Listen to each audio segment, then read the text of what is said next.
I'm gonna tell you a short story, and I hope it inspires you. You can laugh at my pain with this one. It's a story of my stupidity and where it got me. November 2021, I get an inbox on Facebook Messenger from a friend talking about Bitcoin. Bitcoin was the hype all around me, and I'm like, this is my time to shine.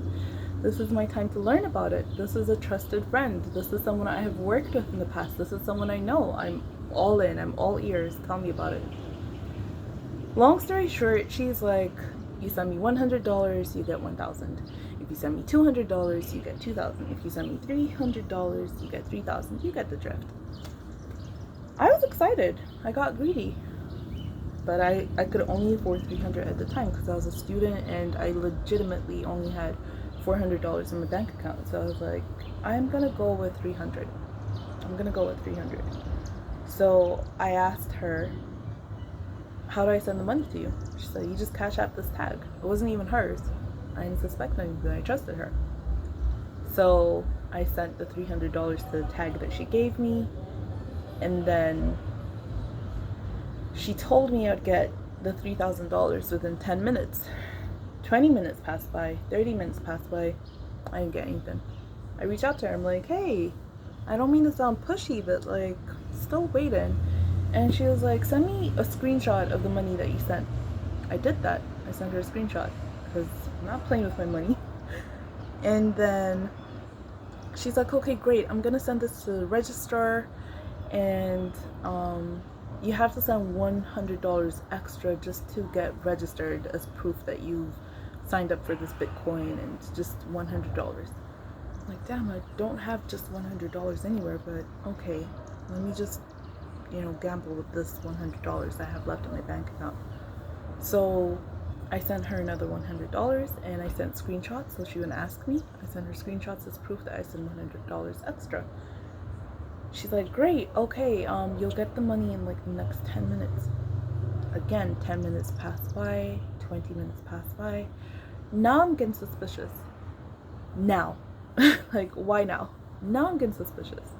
So I asked her something I should have asked her from the beginning. Like, if it's really you, can you send me a picture of you holding your ID? Because in my head, like, if it's a scammer, they wouldn't have access to that, They could, if I asked her for any picture, they would just go through her photos and send me any picture. So she actually sent me a picture of her holding her ID. So I like relaxed a little bit. But time was passing by, so I asked her again. I'm like, if it's really you, can you send me a video of you saying that this is legitimate? She did that. So now I'm just like holding my phone eagerly, waiting for Cash App to like give me a notification that I've been paid $3,000. Nothing. So I'm like, one more thing. If it's really you, where do we know each other from? This is where I got her. She's like, hold on. Because it's on Messenger, I'm like, let me video call her. I try and call her. She hangs up. She fake calls me back. I try and pick up. She hangs up. Then she's like, I'm in the middle of a transaction. I can't really talk right now. I'm like, okay. So I try to call her regular phone number, because I haven't seen this girl in like 2 years. So I don't know if the number is still the same, but I tried it. It didn't work. And then I remembered I have her on Instagram, so I sent her a message there. I didn't get any response just yet. So I'm going back and forth with this person on Facebook Messenger, because now I'm like, is this even her? I'm going back and forth with them like, hey, it's been almost an hour. I haven't received a dime. I haven't received anything. Can you just refund me my money? They're like, hold on. Like, even the vocabulary now is starting to be, like, my eyes are starting to open just now. And she, just kept saying, hold on. So now I'm begging. I'm like sending her screenshots of my bank account with only $100 left. Like, I am broke. Please, by the name of God, send me my money back. Can you imagine, like, trying to negotiate with a scammer, trying to beg a scammer for your money back? Can you imagine how stupid I look? Begging the scammer, like, can I have my money back? Like, I know it's not you. You can't even answer a simple question. You're not answering your phone. Like, can I have my money back? Hold on. Like, that's all they kept saying. Like, hold on, I'll refund you. Don't worry, I'll refund you. Now I'm in tears because I'm like, I'm a broke student. This is at my lowest point financially. I finished paying my school fees and my Uber fees and all this stuff. Like, so many fees that I finished paying. Like, that was my blessed $300 that I had to stretch until my next paycheck. So now I'm stressed and like, hold on. That's all I kept getting. Hold on. Like a whole bunch of like bad vocabulary. I'm like, I've definitely been scammed. Lo and behold, I'm like begging now. I'm like, please. I haven't cussed at you. I've been polite to you. I know you probably do this for a living. I know we're all going through stuff. I know we're in the middle of a pandemic, but like, I need my money back, please. Hold on. Like, this is when it got to me. Like, what is $400 that you're making all this noise about? I'm like, what? Give me back my money. Hold on. Guess what? They blocked me. So now I'm fumed up. Like, I'm pissed off. I go to Instagram and I inbox the said girl again. I'm like, hey, did you not see my first message? Like, what's going on? She's like, what are you talking about? I've been talking to you on Messenger the whole time. You told me about Bitcoin. You told me to send you this much money and I get this much back. It's been over 3 hours and you blocked me on Facebook Messenger. Like, what is going on? I swear to God, that's not me. My account got hacked. Report it. I'm like, how can I report it? They blocked me. I hope you didn't send them anything. I'm like, yes, they did. How could you? Why didn't you ask questions first? I'm like, because I asked you to send me a picture of you holding your ID and you did. I asked you to send me a video of you saying that this thing is real and you did. Like, how would I suspect anything after that? Like, I should have, but I didn't. I was too trusting. I was stupid. I own up to that. She didn't respond to me on Instagram. I'm like, damn. Now I don't know what to believe. Like, is she in on it? Was her account truly hacked? That was something bitter that I had to just accept my faith, and like, I lost my money. I let that slide. Fast forward 2 months later, because that happened in November, and now like around February-ish, I get another message from a random person that I'm not even friends with on Facebook Messenger, sending me pictures of his pregnant wife, saying that he needs money for hospital bills, and the only thing we have in common is that we both attended the same university back in Africa. I will not specify the country because he might watch this and know I'm talking about him. So I was skeptical now. I'm like, listen, I've been scammed in the past. I'm not falling for this. And he's like, I swear to God, it's legitimate. I know you don't know me. I'm just begging you for money to buy medication for my wife. She's pregnant. I need to get her into hospital. She's having complications. Please help me. I'm desperate. Something inside of me moved me to say, okay, I'll help you, but on my terms. I'm only gonna send you money via Western Union. I don't trust all these other stuff. I'm not Cash Apping you, and I don't even know if Cash App's there, honestly. But I was like, on my terms. The person was like, oh, we don't really have Western Union here. I'm like, see, that's a scam. That's a lie.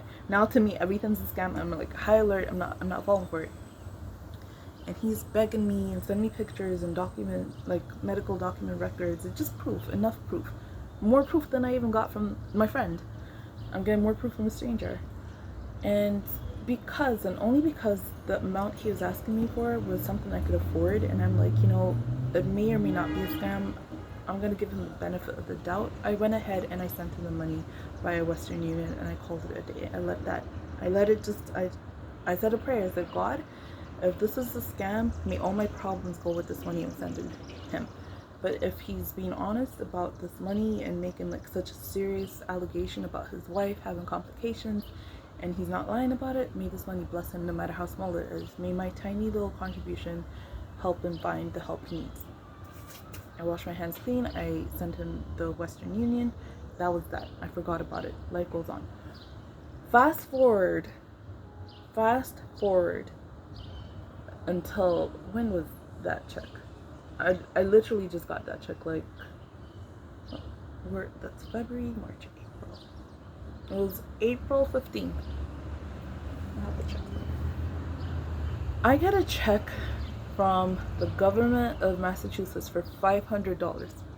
I kid you not, for being an essential worker during the pandemic. $500. That's 10 times the amount of what I sent the guy back in Africa. $500. And the first person I wrote to was him. Not to tell him what happened or anything. I was just curious. I'm like, this is a miracle. So I sent him a message and I said, um, what made you write to me out of all the people on your friend list, out of all the people that come up on your people you may know? What made you pick me? And he said, honestly, I don't know, something inside of me told me to reach out to you. Like, I don't even know you. You came on my people you may know list, which I assumed anyways. And I reached out to you. Why? I said, don't worry about it. And he was like, I just want to thank you. I'm like, no, you've thanked me enough. Thank you. End of discussion. Like, I let that slide. But you know, just to summarize this entire thing is like, sometimes people that you think you know come into your life with good intentions for you, and you see what happens. And sometimes complete strangers come into your life and you think that they're taken from you, but you don't even know that they're a blessing in disguise. So in essence, life is a gamble. You should know when to put your walls up and when to put your walls down, when to fully trust someone and when to give someone the benefit of the doubt. You know, I lost some, but I want some. I really did. And if what the younger gentleman with the pregnant wife, like if the story he told me is true and my money truly went to a good cause, God bless him. Like, God bless him, because he blessed me. With that little something I gave and that little prayer I gave, I got something back in return. And when I tell you I was skeptical when I sent that money, I was skeptical, because I mean, after being scammed at $400 at my brokest point, to the point I was begging with a scammer to give me my money back and they blocked me, the burn. And then I have a complete stranger asking me for money for basic necessities of life. Like, everyone is going through something, but some people just don't know the right way to go about it. Some people are willing to step on you to make it in life, and there are other people that are willing to come clean and say, this is what I'm going through, help me. If you can help, you help, and if you can't, you can't. But man, I don't know, like, until this day I haven't spoken about it, because first of all, being scammed like that was stupid on my part, and I own up to it. It was stupid. So just be careful. But sometimes that Nigerian prince might be a Nigerian prince. Like, but be careful. Be careful. And always pray before you do anything. Always pray. A total stranger is no different than someone that you've known for years. I promise you. You may know someone for 10, 20, 30 years and they show you a side of them that you've never seen. And a total stranger comes into your life and for even 5 seconds, and they help out in ways you did not expect. But just be careful no matter what. Okay, bye.